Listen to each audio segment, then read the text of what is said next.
some examples. NPV in action. Let's see how NPV can be used for decision making with some illustrations. Example one, suppose you have the following information on project X. So there's a project X in front of you with an initial outlay of $1,100. The required rate of return on this project is 10%. And these are the revenues and expenses for year one and year two. So you expect the project to make 1,000 as revenues, but expenses of 500, and year two, 2,000 versus 1,000 of expenses. So is this project worth it? Are you going to accept this project X? And to understand whether you're going to accept it or not, we need to calculate its net present value. If it's greater than 0, then we end up accepting project X, right? So let's do it step by step. So the first step is to create a cash flow outline or a timeline. So you have the initial outlay, which is of $1,100. So can I say that's a cash outflow? And hence we make that as a negative number. Then can I say at the end of year one, the revenues are 1,000 and expenses are 500. So there's a net cash flow of $500. So can I write that as a positive cash flow, hence arrow up? And then you have in second year, revenues as 2,000, expenses as 1,000. So can I say cash flow is 1,000 net? And hence that is a positive cash flow, right? So you have a negative cash flow at 0 and 2 positive cash flows at 1 and 2. So once you estimate these cash flows, I can also denote them as CF0, CF1, CF2, right? So once we have done this, we are now ready to start calculating NPV. So whatever your CF1 and CF2 are, can I say those are futuristic cash flows in the future? What is the value today? You need to discount them back to today at the rate, which is the discount rate. Now, how does this work? So here we have, can I say net cash flow CF1 as 500. So what is the value of that cash flow today? To understand this, let's take a step back. Let's say you have X money today and you invest that money into at the rate of R.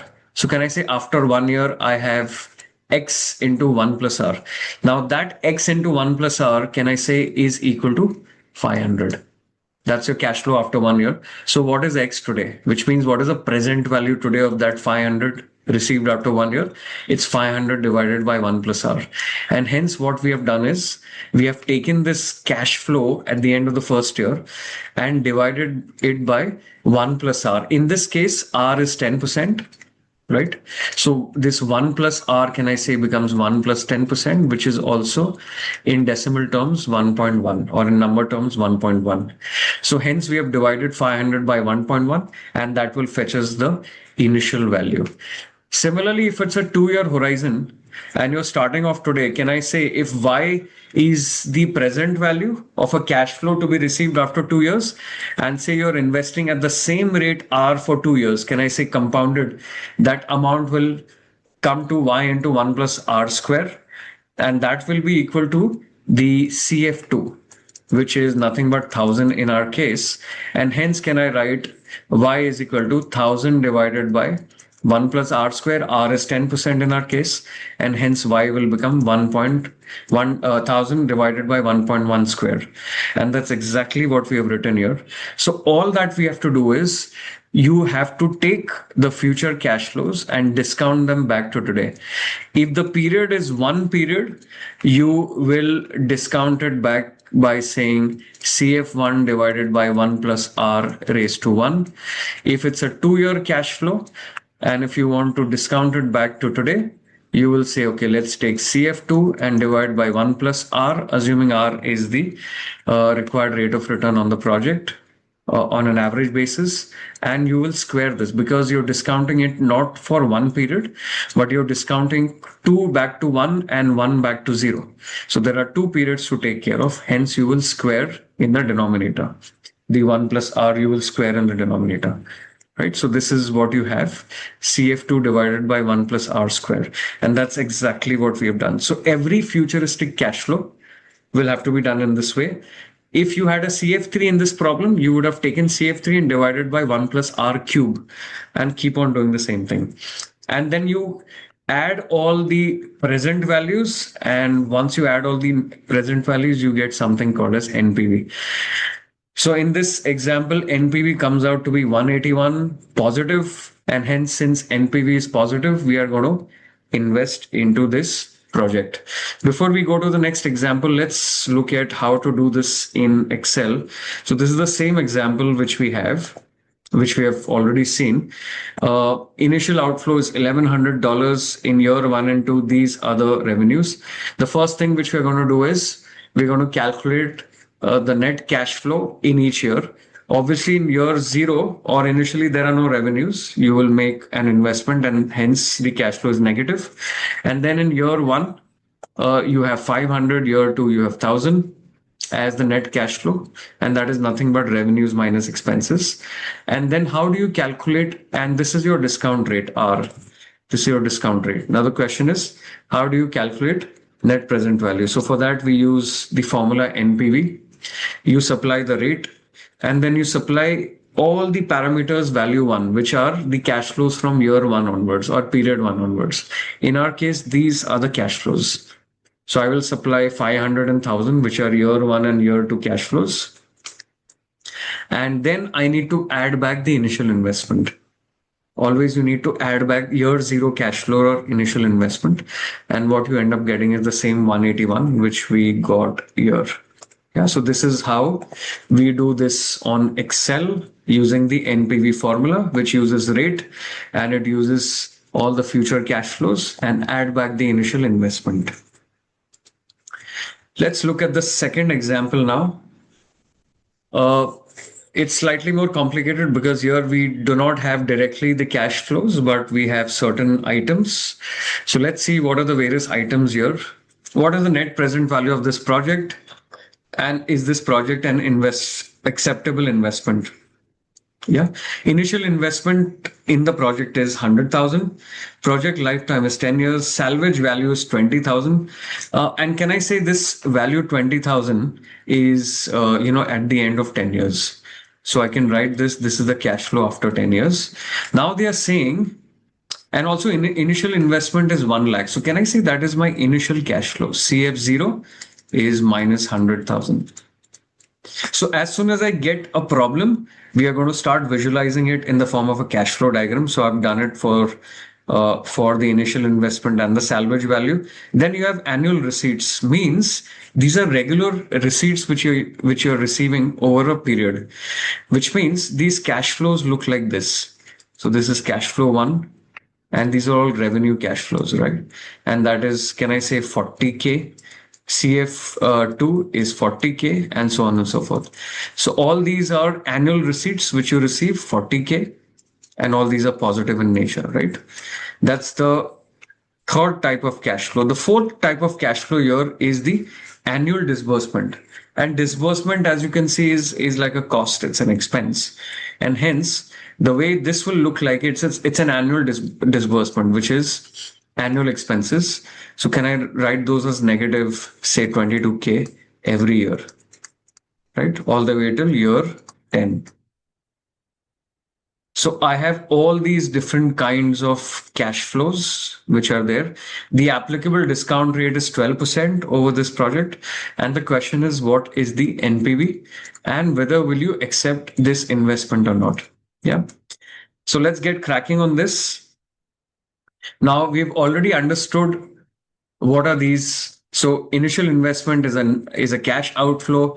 It is a single cash outflow, which looks like this, right? So this is your CF0 at time 0, and that cash flow is minus 100,000. Your salvage value is your cash inflow. Can I say that comes after you probably sell your equipment or machinery after the project lifetime, which is 10 years in this case. And can I say it's a single cash flow, which is basically $20,000. So you receive 20K after 10 years. Annual receipts and disbursements are inflows and outflows respectively, right? Inflows and outflows respectively. And they are of the type of annuity cash flow. What is annuity? Annuity means constant cash flow over a period of time.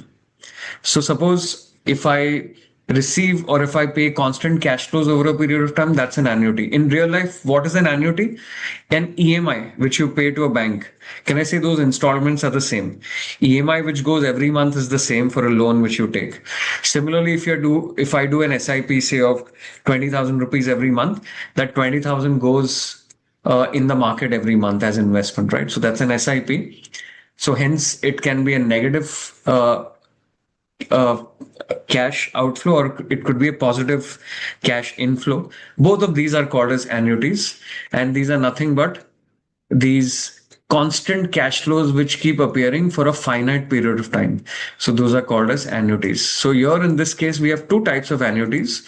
One are cash inflows, which are annual receipts, and the disbursements or the outflows are basically negative cash flows. But these are all regular, same amount received from year one all the way till year 10, or paid from year one all the way till year 10 for disbursements, right? With this knowledge, the next thing to do is to calculate net present value of the entire project. And I am going to show that to you on Excel. It comes to be around 8140. When you calculate present value for each of these four items, the net present value, which is the summation of all these, comes out to be positive 8140. And since it's greater than zero, we're going to accept the project. Now you will ask, how did you get all these values?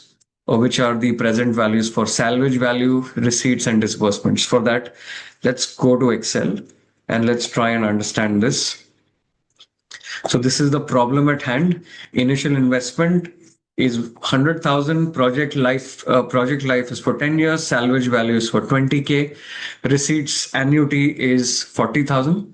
So can I also write this is in the form of an annuity? And this is also in the form of a cash outflow annuity, which is disbursements. Applicable discount rate is 12%. You can always give names to every assumption. So when I'm trying to solve this, one of the ways to do this is to give names to every assumption. So I will select this entire area, go to formulas, go to create from selection. And since the assumption name is in left column, so I will say create names from the left column, and each item in column B, each value in column B will be given a corresponding name depending on whatever is in column A. So if I click OK here, you see all these 6 different names are created, and all these are nothing but the names given to each of the values. So can I say initial investment is what? Can I say minus of, I start typing initial investment, and that is our cell B1. Value in cell B1. What is the salvage value? Now, please note, we want to calculate present values here in column B for each of these item categories. Now, we already have initial investment is can I say the cash flow today, right?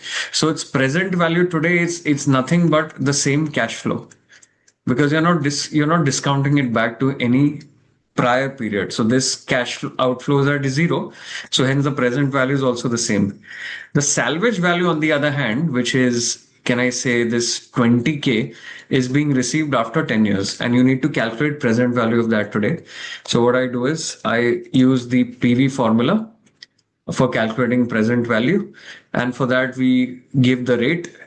We have used annual discount rate as the name. So I supply that. Number of periods are project life, and those are 10 years. Then PMT. Are there any regular? So PMT in Excel stands for regular payment. In salvage value, there is no regular payment. The only value is at the end of 10 years. So it's a single cash flow. And hence PMT should be marked as 0 inside, right? And also, can I say, is there any future value? Yes, there's a future value, and the future value, can I say, is 20. Yeah. So 20 is the future value. So suppose I put the salvage value there, and I press enter. Now please note the salvage value is coming out to be negative, and the reason is because what Excel treats this as is, if the future value is positive, it will throw a negative present value. If the future value is positive, it will is negative, it will throw a positive value. Now, since can I say this is salvage value is the amount received towards the end, we would need, when we discount this, obviously it will be a positive value. And hence, I need to just put a minus outside, and this will be my positive salvage value. Annual receipts, which are 40,000 every year. How do I find the present value of that? So I use the PV formula. The rate is nothing but 12%. The number of periods are 10.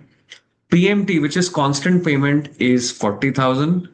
And can I say future value is nothing. These are all same cash flows every year. There's no future value here, right? And I press enter and I get some value here.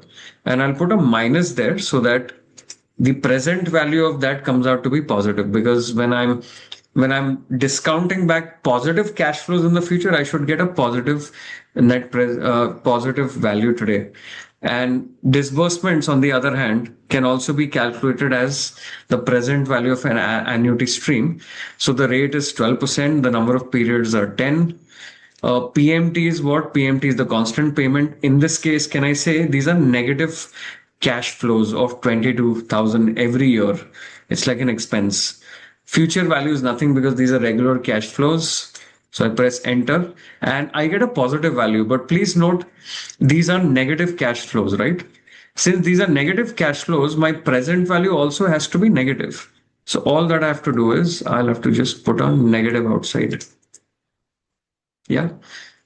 And when I sum all these, I get 8143, which is my net present value. So let's sum all these. And that's my net present value from these four different components. So around 8143 is the net present value. And can I say this is positive? And since this is positive, I will accept the project. Right. So this is how it looks. This is how it's calculated. Once again, we need to first understand what is the nature of cash inflow or outflow. Initial investment is negative. Annual receipts are positive. Disbursements are negative. Salvage value is positive because you receive the cash inflow after a few years. And whenever you are discounting back any positive cash inflow, the present value has to be positive. So you have to take care of that. And hence, in the formula, once you write the formula, you need to have these adjustments at the beginning of the formula so that you end up getting the right answers. Similarly, annual receipts are positive series of positive cash inflows called as annuity. And this is how you calculate present value, but just put a minus so that the discounted value of these positive cash inflows will also be positive today. Similarly, annualized or annual disbursements are negative cash outflows, and hence the present value of any stream of negative cash outflows also will be negative in nature. And hence, before the formula, just put a minus. And then towards the end, just take the NPV of all, and this is how you will calculate NPV of this slightly complicated example in Excel. Thank you so much. Hope this was useful in terms of understanding what is the net present value illustrations through these couple of examples. A couple of more things. Where is NPV used? NPV is used in two things. One is to screen whether to accept projects or not. So that is called as screening. Accept or reject projects, right? It is used to screen projects. And once you have number of projects which are positive NPV in nature, then comes NPV again to your rescue, because in order to attempt to rank acceptable alternative, suppose that you have 10 projects you can invest in, right? But probably you have money only for 5 projects. So obviously you can't invest in 10 projects. Then how will NPV come to your rescue? NPV needs to be calculated for each of these projects. Then you will rank the projects based on most positive NPV, and then you will select those projects which have the highest NPVs, given the fact that the initial investments are within the budget. Obviously, there's a certain budget to work with. So you will only select those projects which are within the budget and also which give you the highest NPV today, right? So two ways in which NPV is used for decision making. One is to within a project to understand whether to accept or reject, and if you have choices of various projects, then to choose between the projects and rank the projects is also where NPV is useful. Right? So these are some of the important things or criteria or ways in which NPV is useful for firms, banks, or companies. Right. I hope you enjoyed this video. Thank you so much for watching. And this was the entire NPV concept along with some examples also solved in Excel as well. Happy learning.